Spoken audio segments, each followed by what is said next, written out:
Hello বন্ধুরা, কেমন আছেন সবাই? সিম্পলি আবান্তিকার নতুন একটি ভ্লগে আপনাদের স্বাগত জানাই। আমেরিকা স্বপ্নের দেশ। আমেরিকা বহু মানুষের স্বপ্ন থাকে কর্মসূত্রে আমেরিকাতে পাড়ি জমানোর, কিন্তু বর্তমানে আমেরিকার কাজের বাজার ঠিক কী রকম বলুন তো? আমেরিকায় থাকার সুবাদে জানতে পারছি আমেরিকায় যারা প্রবাসী বাঙালি রয়েছে তাদের আমেরিকার কাজের বাজার সম্পর্কে তাদের কি মতামত। আমি এই ভিডিওর মাধ্যমে একদমই কারোকে ডিমোটিভেট করতে চাইছি না। আমি এই ভিডিওর মাধ্যমে আমেরিকার বর্তমান অবস্থাটা তুলে ধরার চেষ্টা করছি। যারা পরবর্তীকালে আমেরিকায় আসবেন বলে ভাবছেন, যাদের ড্রিম ডেস্টিনেশন আমেরিকা, তারা আসার আগে কিন্তু অবশ্যই আপনারা নিজেরা সমস্ত দিক বিচার বিবেচনা করে তবেই কিন্তু আমেরিকার মাটিতে পা রাখুন। আমেরিকাতে থাকার সুবাদে দেখতে পাচ্ছি প্রায় প্রত্যেকটা দিনই বিভিন্ন কোম্পানি থেকে চলে আসছে লে অফের notice. IT giant Google, Meta, Apple, Microsoft এইসব কোম্পানিগুলোতে থেকে লে অফের নোটিশ আসছেই। তার পাশাপাশি জাস্ট কয়েকদিন হলো চলে এলো পিডব্লিউসি থেকে লে অফের নোটিশ। এছাড়াও জেসি পেনি রয়েছে, টেসলা রয়েছে এবং বিভিন্ন ছোট বড় মাঝারি মানের বিভিন্ন কোম্পানি থেকে চলে আসছে লে অফের নোটিশ। কিন্তু নতুন রিক্রুটমেন্ট যে হচ্ছে সেটাও নয়, বহু মানুষ আজকে কর্মহীন হয়ে পড়েছেন। বিশেষত যারা H1B ভিসাতে আমেরিকাতে রয়েছেন তাদের কপালে রীতিমতো চিন্তার ভাঁজ পড়ে গেছে। কারণ যারা বর্তমানে H1B ভিসাতে আমেরিকাতে রয়েছেন তারা যদি চাকরি যাওয়ার আগামী 60 দিনের মধ্যে পরবর্তী এমন কোনো জব অফার না পেয়ে থাকেন যে জব কোম্পানি তাদের H1B ভিসা স্পন্সর করবে, তাহলে তাদেরকে হয়তো আমেরিকার মাটি ছেড়ে নিজ দেশেই ফিরে যেতে হবে।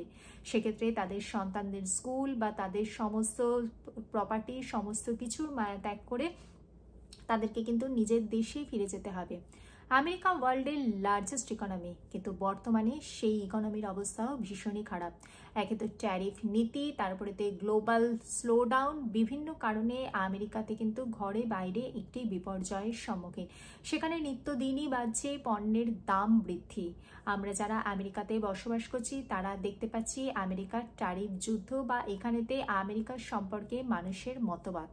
যারা বর্তমানে স্টুডেন্ট ভিসাতে আমেরিকাতে রয়েছেন তারা রীতিমতো ভয়ে কাঁপছেন, কারণ তারা তাদের ভবিষ্যৎ নিয়ে রীতিমতো চিন্তিত। কারণ তাদের অনেকেরই মাথায় রয়েছে স্টুডেন্ট লোনের বোঝা। তারা যদি আমেরিকাতে থাকাকালীন জব না পেয়ে গিয়ে থাকেন তাহলে তাদেরও তাদের দেশে ফিরে যেতে হতে পারে। বিভিন্ন কারণে তারা ভীষণভাবে চিন্তিত এবং দ্বিধাগ্রস্ত হয়ে পড়েছেন। আমেরিকার বর্তমান যে কাজের বাজার, সেই কাজের বাজার নিয়ে কিন্তু বিভিন্ন প্রশ্ন চিহ্ন হয়েছে।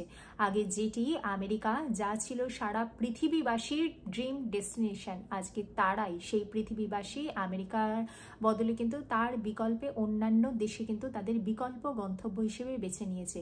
প্রথম দিকেই চলে আসছে বিকল্প গন্তব্য হিসেবেতে জার্মানি, অস্ট্রেলিয়া, কানাডার মতো দেশের নাম। আপনারা যারা আমেরিকায় আসবেন বলে ভাবছেন তারা কিন্তু সব সময়তেই সতর্ক থাকুন।